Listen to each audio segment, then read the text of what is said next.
Hello दोस्तों, तो स्वागत है आपका एसबीआई जर्नी में। तो आज हम करने वाले हैं पजल नंबर 7। और ये कौन सी पजल है? तो ये है जब अंकुश लांबा सर जो डेली चेकलिस्ट अवेलेबल कराते हैं उसकी चेकलिस्ट 1 की पजल नंबर 7 है। तो अगर अभी तक आपने पहले की 6 वीडियोस नहीं देखी है तो जाकर के उनको विजिट करें, और अगर अभी तक चैनल को सब्सक्राइब नहीं किया है तो सब्सक्राइब कर लीजिए, बेल आइकन को प्रेस कर लीजिए ताकि आगे आने वाले वीडियोस की नोटिफिकेशन आपको मिलते रहे। तो देखो, क्वेश्चन हमको दिया हुआ है 8 पर्सन, उनके नाम दिए हुए हैं PQRSTUVW are sitting in a circle facing the centre. अर्थात 8 लोग जो है एक सर्कल में बैठे हुए हैं, सबके सभी अंदर की तरफ फेस करते हैं।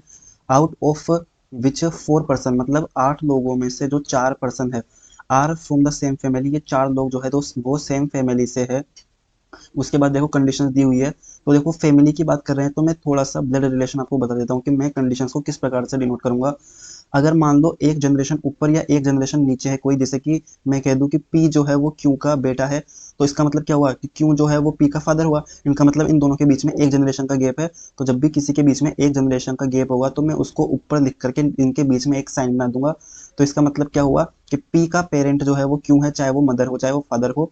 अगर कोई जेंट्स है तो मैं उसको लिखूंगा स्क्वायर में, और अगर कोई लेडीज है या फीमेल है तो उसको लिखूंगा मैं सर्कल में। ठीक है। इसके अलावा अगर कोई किसी का ब्रदर है तो उसको मैं लिखूंगा सेम जनरेशन में सीधी लाइन से। परंतु अगर कोई किसी का स्पाउस है तो स्पाउस के लिए मैं इस तरीके का चिन्ह जो है वो यूज करूंगा। तो ठीक है, अब बनाते हैं पजल को। कंडीशन अगली स्लाइड में है। तो देखो क्या कंडीशन दी हुई है। S who is son of P, अर्थात एस जो कि पी का सन है, तो पी को यहाँ लिख करके ये हो गया एस। एस हु इज सन, इसका मतलब एस का जेंडर डिफाइन है तो एस को लिख देंगे यहाँ पर। Immediate neighbour, immediate right of T, अर्थात एस जो है वो टी का इमीडिएट राइट है, तो यहाँ पर टी लिख करके इमीडिएट राइट का चिन्ह बना देंगे। अगली कंडीशन हमको दी हुई है T while V sits immediately left of R, अर्थात आर के जस्ट लेफ्ट में वी बैठता है, तो आर को यहाँ बना करके उसके इमीडिएटली लेफ्ट में वी बना देंगे यहाँ पर। अगली कंडीशन दी हुई है R who is father in law of P. Father in law का मतलब क्या हुआ, ससुर, अर्थात पी के फादर इन लॉ, तो पी को बनाएंगे यहाँ पर। इसकी शादी हुई होगी, इसका कोई भी स्पाउस होगा, उसका जो भी फादर होगा ना वो पी का फादर इन लॉ कहलाएगा। तो आर है तो आर को बना देंगे हम यहाँ पर। अगली कंडीशन दी हुई है, और हमको बोला था आर फादर इन लॉ, इसका मतलब आर जो है उसका जेंडर डिफाइंड है। अगली कंडीशन है you is an immediate neighbour of Q, अर्थात क्यू का इमीडिएट नेबर जो है यू है, तो यहाँ पर क्यू लिख करके इमीडिएट नेबर लिख देंगे यू। ये दोनों कंडीशन अलग अलग है इसलिए बीच में मैं लाइन खींच रहा हूँ। ठीक है। क्यों who is daughter of R, क्यों जो कि आर की डॉटर है, तो यहाँ पर आर लिख करके, अच्छा आर ऑलरेडी लिखा हुआ है। अब हमको बोला है कि यू जो है वो कहाँ पर गया, क्यों जो है वो आर की डॉटर है, इसका मतलब क्यों जो है वो आ जाएगी यहाँ पर। ये डॉटर है तो इसको हम बंद करेंगे सर स्क्वायर सर्किल में, और इसका मतलब पी जो है उसका जेंडर भी डिफाइन हो गया कि ये एक मेल है। अगली कंडीशन दी हुई है R sits opposite to neither Q nor U, अर्थात क्यू या यू के अपोजिट में पी नहीं है, तो इसको कर दिया मैंने क्रॉस।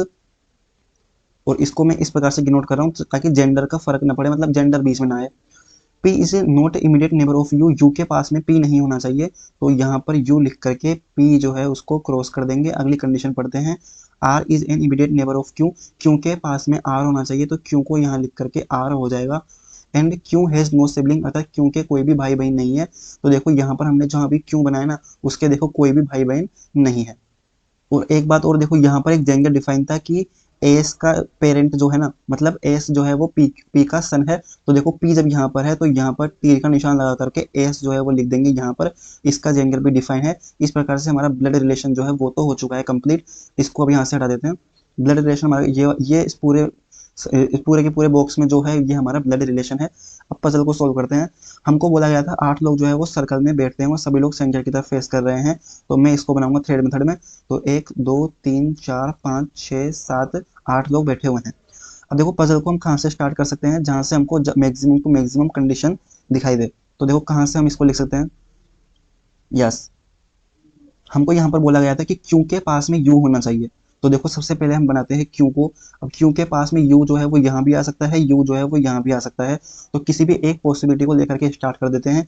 मान लो मैं यू की ये वाली पॉसिबिलिटी ले रहा हूँ, अगर ये गलत हुआ तो यू को जो है हम यहाँ लेंगे। ये वाली कंडीशन हमारी पूरी हो चुकी है। क्यू के पास में आर होना चाहिए, जब क्यू यहाँ पर आ चुका है तो आर के लिए सिंगल पॉसिबिलिटी बची ये वाली।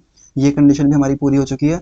हमको बोला गया था कि आर के जस्ट लेफ्ट में वी होना चाहिए, तो अब आर के जस्ट लेफ्ट में वी जो है वो इधर तो हो नहीं सकता, तो आर के जस्ट लेफ्ट में वी जो है यहीं पर होगा, वी की डायरेक्शन इससे ऊपर हो जाएगी। ये कंडीशन हमारी पूरी हो चुकी है। हमको बोला गया था कि क्यू या यू के अपोजिट में पी नहीं होना चाहिए। इसका मतलब अगर क्यू का अपोजिट देखें हम, तो जब भी 8 लोग बैठे हुए होते हैं तब अपोजिट का मतलब होता है उनके बीच में 3 लोग हैं। तो अगर मैं क्यू से 3 छोड़ूं तो पी आएगा इस जगह। इसका मतलब पी जो है वो यहाँ पर भी नहीं होना चाहिए। और अगर मैं यू से 3 लोग छोड़ूं तो ये वाली प्लेस आएगी। इसका मतलब पी जो है वो यहाँ भी नहीं होनी चाहिए। तो पी के लिए केवल 2 पॉसिबिलिटी होगी कि पी जो है वो या तो यहाँ पर होगा या फिर यहाँ पर होगा। ये वाली कंडीशन हमारी पूरी हो चुकी है। पर हमसे मना किया हुआ था क्या, कि पी जो है वो यू के पास में नहीं होना चाहिए। इसका मतलब पी यहाँ पर तो नहीं हो सकता। तो पी के लिए सिंगल पॉसिबिलिटी बचेगी ये वाली। तो ये वाली कंडीशन भी हमारी पूरी हो चुकी है।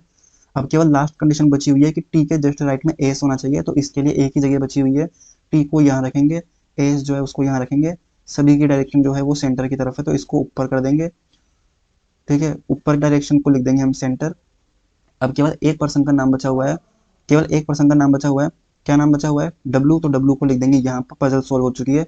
अगर मान लो हमारी ये पजल गलत आती तब हम, या फिर कोई कंडीशन जो है कॉन्ट्राडिक्ट करती, तब हम क्या करते? हमने क्या किया था, सबसे पहले क्यों लिखा था और क्यों के राइट में हमने यू माना था। अगर ये गलत आता तब हम यू को जो है वो यहाँ पर मानते, तब हमारी पजल 101% सोल्व हो जाती। तो एक बार मैं इसको थोड़ा साफ सुथरा करता हूँ और उसके बाद हम आंसर को मैच करते हैं। पी को यहाँ से हटा दिया, यहाँ से हटा दिया। अच्छा, ये तो सेंटर है। ये आंसर मैच कर लेते हैं एक बार। S V R Q U, ये देखो S V R Q U W P T, ये हो गया डब्ल्यू पी टी। सभी लोग सेंटर की तरफ देख रहे हैं। एक बार ब्लड रिलेशन भी देख लेते हैं। आर की बेटी क्यू का पति पी, तो ये देखो आर की बेटी क्यू का पति पी का बेटा एस, बिल्कुल ठीक है आंसर। और एक बात और देखो, यहाँ पर एक जेंडर डिफाइन था कि एस का पेरेंट जो है ना, मतलब एस जो है वो पी का सन है। तो देखो पी जब यहाँ पर है तो यहाँ पर तीर का निशान लगा करके एस जो है वो लिख देंगे यहाँ पर। इसका जेंडर भी डिफाइन है। इस प्रकार से हमारा ब्लड रिलेशन जो है वो तो हो चुका है कंप्लीट। इसको अब यहाँ से हटा देते हैं। ब्लड रिलेशन हमारा ये इस पूरे के पूरे बॉक्स में जो है ये हमारा ब्लड रिलेशन है। अब पजल को सोल्व करते हैं। हमको बोला गया था 8 लोग जो है वो सर्कल में बैठते हैं और सभी लोग सेंटर की तरफ फेस कर रहे हैं। तो मैं इसको बनाऊंगा थ्रेड मेथड में। तो 1 2 3 4 5 6 7 8 लोग बैठे हुए हैं। अब देखो पजल को हम कहाँ से स्टार्ट कर सकते हैं, जहाँ से हमको मैक्सिमम टू मैक्सिमम कंडीशन दिखाई दे। तो देखो कहाँ से हम इसको लिख सकते हैं। यस, हमको यहाँ पर बोला गया था कि क्यू के पास में यू होना चाहिए। तो देखो सबसे